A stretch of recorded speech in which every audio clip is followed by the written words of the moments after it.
Hi there, my name's Dave, employment coach and founder of DC Recruiting. I've helped people from all employment sectors find a job they love. Thank you so much for tuning in to listen to my podcast. This series includes job search journey tips. Hopefully, some of my tips will work for you. So let's get started. Hi there, thank you for joining me again for another podcast. Hope everybody is having a great day so far. The topic for today is going to be cold calling. I promised I would do a separate podcast just on this topic, so here it is.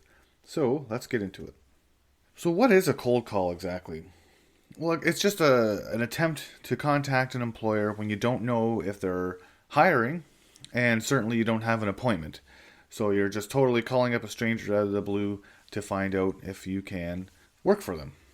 There's a great benefit to cold calling that most people don't realize, and that's the fact that a lot of employers out there now don't actually post their jobs online. I shouldn't say a lot, but there are employers out there that don't post their jobs online because they don't want to sift through potentially 50 to 100 resumes, especially if they only have one spot to fill. It's a lot of work to do that. So they rely on the hidden job market and word of mouth to fill their positions. So you could stumble into an opportunity without even knowing it. There's, of course, three main methods of cold calling a company. You can email them, which is a little bit less invasive. They can respond to your email or not respond to it as they see fit. A little bit more effectively sometimes, though, is to actually visit a place. And then the last method, of course, is to call them on the phone, which probably is the least common of all methods nowadays, but still effective. One thing you're going to want to do for sure before you go and call an employer is to do a tiny little bit of research.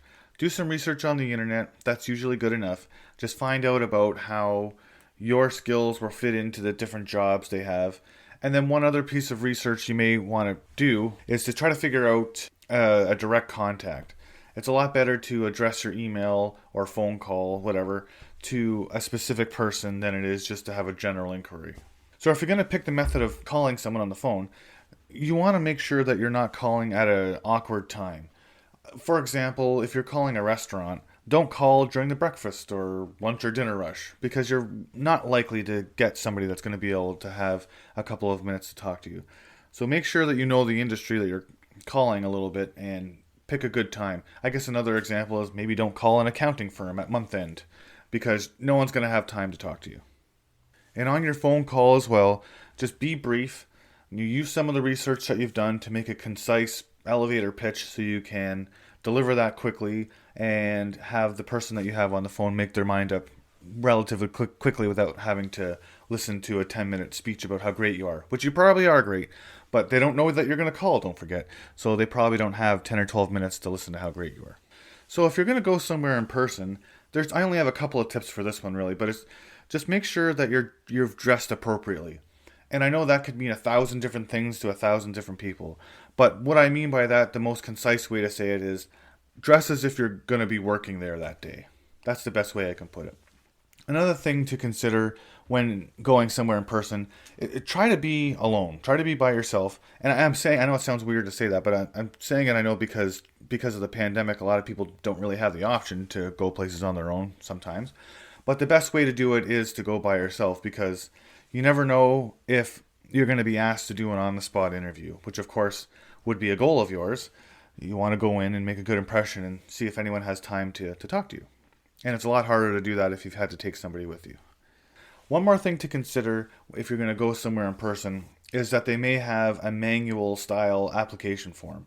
Many companies have gone to online application forms, but some companies will still have one that you have to fill out in person. So I know that might not be the best thing that you want to do, and you went there all pumped up wanting to talk to somebody, but you might be asked to do an application. Just don't let your body language do the talking for you. You might be disappointed, but just fill in the application and hand it in, hopefully with a resume too. And with the application part, please keep in mind too, if you do see an online application, it might not be a good idea to go visit the place in person because they might just say, oh, did you fill out our online application? And that could be the end of your visit. So I'm not saying it's a waste of time because it's sometimes good to have a face-to-face contact with someone, but you may not get to that interview stage if you have already filled out or they have an online application. And finally, just a little bit about email cold calls. One thing you're going to want to do is, again, it just goes with all the methods really, but you want to be brief. So be brief, be concise, and make sure that you put the best language in the email to make it about the employer. Now, what do I mean by that? I just mean that instead of going on and on about how great you are again, just like before, if you were meeting in person, just have a few lines and make the language about the employer. Tell them how them hiring you will benefit them. Obviously, getting a job, finding employment is going to benefit you. Just try to spin that, though, in the email to say, listen, if you hire me, this is what you're getting. So it's a really great decision on your part to hire me. Like that kind of attitude is what you want to convey in your email. And like I said, it should be a short email. Again, no employer is going to read 5 or 6 paragraphs about you. Make it about them, make it short, make them realize, yes, I am available for work, I have a great skill set, and I can fit in there very well. Now, you're not obviously going to get an on-the-spot interview or anything like that, but if you've caught their attention enough, then hopefully they'll email you back and you can move on in the hiring process. Now, it's also worth saying, too, even just a subject line. I mean, there's tons of people out there on the internet that go and talk about the best ways to make cold emails. Not just what I'm saying right now, but even the subject line of your email should be short, concise. Should be something like employment, or it should be less is more, I guess is what I'm trying to say. Don't have a big long subject line because you could turn the person off right away. But I do encourage you to go out and look at some other people's podcasts about cold emailing, because there's some really great ones out there. Now, just some final thoughts again. The goal of any of these methods is to make a good enough impression that you can either do an on-the-spot interview or attract enough attention that you make contact with somebody that is responsible for doing the hiring. So if you do manage to make an impression on someone, just make sure in your head you're mentally prepared for that on-the-spot interview. But if you can't get a hold of someone and you get a bit of a negative response, just try not to let it end there. Make sure you can try to leave a resume. Make sure you can leave some kind of impression on the employer. And if it goes further and the employer is really negative, like they are just not hiring, they don't want to talk to you, they don't have time to talk to you, try not to push that too much. You don't want to leave a negative, you don't want to have the opposite effect and leave a negative impact on the employer. So if the employer is being very, very negative and they're not hiring, then just take a second, thank them for their time, and just leave it at that. So that's all for today. I just wanted to reiterate, though, how important a skill cold calling is. For lots of reasons, it helps you build your confidence and be able to speak to people that you don't really know, because in interviews, that's kind of how it is too. But it can also give you a big lift in your job search if you feel like you've hit a wall, if you don't see a lot of job postings in your field on Indeed or any of the other major sites. If you can cold call places, you can tap into that hidden job market, you can make an impression on employers that maybe are hiring that you didn't know about, and all kinds of great things can happen with cold calls. It can also even just help build your network a little bit. If you make a good enough impression on an employer and they're not hiring, well, they may remember you and forward your information on to someone else.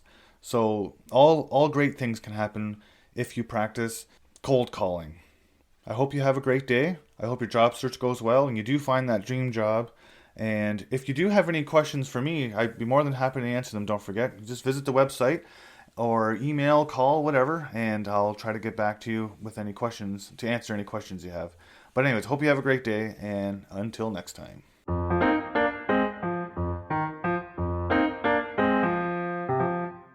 Thank you so much for listening. I hope you learned a thing or two along the way. Check out the website for more content, www.dc-recruiting.com.